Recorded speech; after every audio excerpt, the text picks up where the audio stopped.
Hello, Magpies. Hope you're all doing well. Let's talk about the latest developments at our beloved Newcastle United. We're getting closer to the end of the January transfer window. And while it's been a quiet one for new arrivals, there's been plenty of movement when it comes to outgoings. The latest, Sean Longstaff could be on his way out, with multiple Premier League clubs showing interest, including Everton. Now, we all know this window hasn't been about splashing the cash. It's been about balancing the books. Miguel Almiron has already left for MLS in a 10-minute deal, and while Martin Dubravka was close to moving, the club ultimately decided to keep him. But what about Longstaff? He's a Newcastle lad, through and through. But if the right offer comes in, this could be the end of his time at St James's Park. With Eddie Howe restructuring the midfield, Longstaff has found himself dropping down the pecking order. Sandro Tonali's deeper role, Bruno Guimaraes' dominance, and Joelinton's powerhouse performances have made it tough for Longstaff to get regular minutes. Even young Lewis Miley has pushed ahead of him after returning from injury. In the last 6 games, Longstaff has played just 5 minutes of Premier League football. That's a clear sign of where he stands right now. Everton, along with other Premier League clubs, have reached out to Newcastle to inquire about his availability. And while Newcastle extended his contract ahead of the January window, the reality is that if a decent bid comes in, the club is open to letting him go. For Everton, it would be a solid signing. A Premier League proven midfielder who can bring energy and composure to their midfield. From a financial perspective, selling Longstaff would be a massive boost. Since he's a Newcastle Academy product, his sale would be recorded as 100% profit under PSR, profit and sustainability rules. That's exactly the kind of deal the club needs right now to balance the books and prepare for summer reinforcements and, let's be honest, midfield is arguably Newcastle's strongest position at the moment. Guimaraes, Tonali, Joelinton, and Miley are all ahead in the pecking order, and the club has already been linked with other midfielders for the summer, including Manchester City's James McAtee. If Longstaff leaves now, Newcastle would be freeing up space and resources for a more dynamic signing in the next window. Of course, letting go of a local lad is never easy.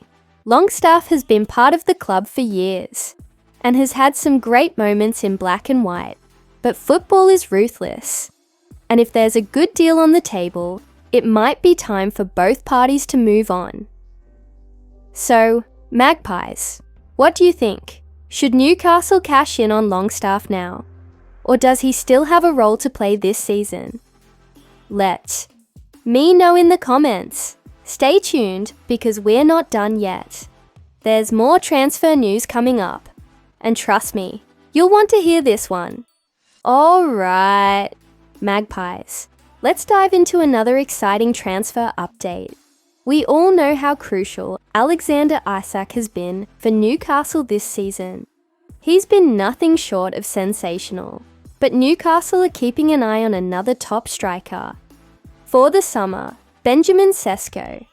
We've been linked with Sesko before, and now new reports suggest that Newcastle could finally make a move. But there's a catch. Arsenal are also keen, and there's a gentleman's agreement in place that could decide where Sesko ends up. Let's break it all down. First, let's get one thing straight. Newcastle already signed a striker in January. But before you get too excited, it's not someone who'll be impacting the first team just yet.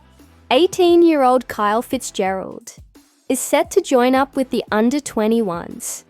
And Georgian attacker Vakhtang Salia will arrive in August when he turns 18. These are exciting prospects for the future. But what about right now? Eddie Howe and Paul Mitchell know that Newcastle need firepower up front, especially with Callum Wilson's injury record. Isak has carried the burden brilliantly, but there's a real need for another top-quality forward. And that's where Benjamin Sesko comes in. The RB Leipzig striker has been on Newcastle's radar for years. The club tried to sign him in 2022, but he ended up moving to Germany instead. Fast forward to today, and Sesko's having a brilliant season, with 17 goal involvements across all competitions, including 4 goals in the Champions League. He's strong, fast, and clinical. Exactly the kind of player who could thrive in Howe's system. Now here's where it gets interesting. According to reports, Sesko turned down the chance to leave Leipzig last summer to focus on his development, but in doing so, he reportedly struck a gentleman's agreement with the club, meaning he can leave in the summer for a fee that both Newcastle and Arsenal could afford. So what's stopping Newcastle from making a move? Well, there's one small issue. Game time. Sesko is an out-and-out striker, just like Isak. And with Isak in the form of his life, would Sesko be willing to come in and compete for minutes?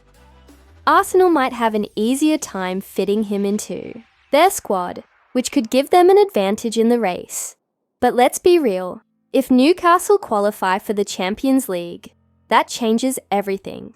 Sesko has already shown he can perform on Europe's biggest stage, and joining an ambitious club like Newcastle, where he could push for trophies, might be more appealing than going to Arsenal and potentially playing second fiddle to their existing forwards.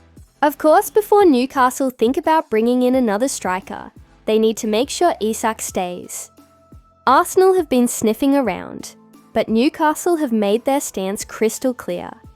If you want Isak, it's 150 meters or nothing. Newcastle are already working on a new contract for Isak, which will likely make him the highest paid player at the club, overtaking Bruno Guimaraes. There's also been talk that Isak wants to take Callum Wilson's number 9 shirt, which would be a real statement of intent. Let's be honest, Magpies. Keeping Isak and adding someone like Sesko would be a dream scenario. We're building something special at St. James Park, and if we can secure Champions League football, it could be a huge summer for us in the transfer market. So what do you think? Should Newcastle push for Sesko or focus on keeping Isak happy? Let me know in the comments. That's all for today, Magpies. Thanks for tuning in, and as always, away the lads.